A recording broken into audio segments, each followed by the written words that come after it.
Rick Sparger here. Today I'd like to show you proof of concept. So all I'm trying to do is say this is possible, that it can work, but obviously it's not a finished idea. The problem that I wanted to solve is one that was posed to me on homemadetools.net by Marv, and that was when you're cutting some angle stock, you have to start out very slow because you don't have enough teeth. You don't have 3 teeth in the material.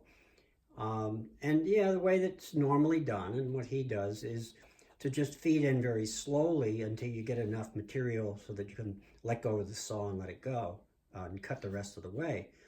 Now I do that, and sometimes I break teeth, and these blades are getting more and more expensive. So I was thinking, maybe now's the time to think about a better solution. There are plenty of very good solutions out there, homemade solutions using hydraulics, in particular one by John Harriman. But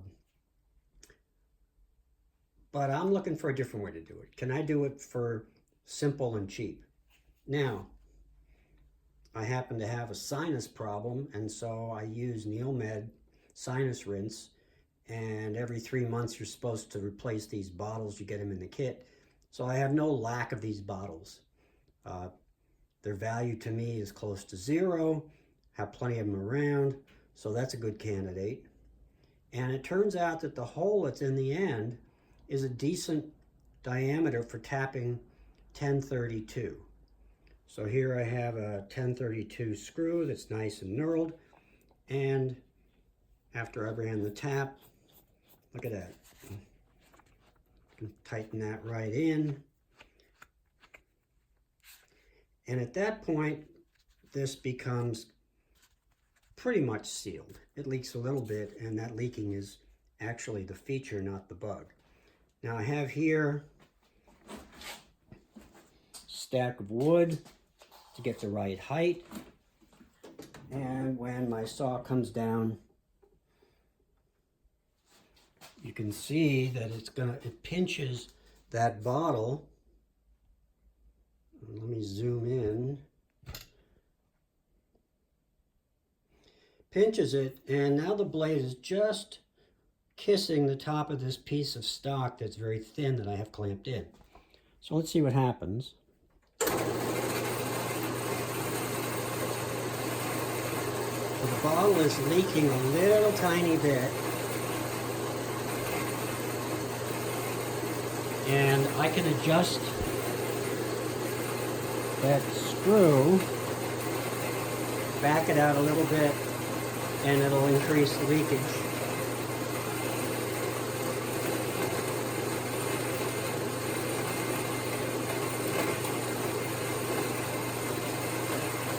Without that on there, if I just let it cut, it would just almost free fall through this material.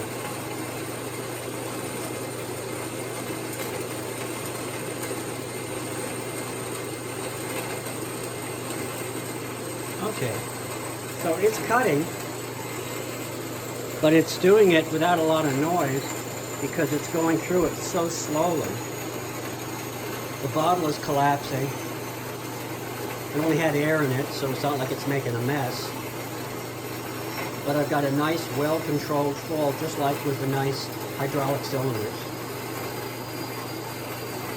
And you can see that the top of the blade is now flush with material. You could barely hear the sawing. And we'll be off in a minute. So what this is telling me is that the idea has merit. Certainly this isn't something I'd want to make and keep around the shop, but it tells me that some kind of a bladder that just leaks air, there we go. It doesn't work too bad. So here's my, let me back out. Here's my bottle. It's now pretty much compressed. Open the top, put it back down. Now it's full again, and I didn't have to touch the screw. So the screw is probably, I should just leave it where it is. It's got just the right amount of leak. you can see that the piece of metal is nicely cut and it didn't go screaming through. So that's all for now.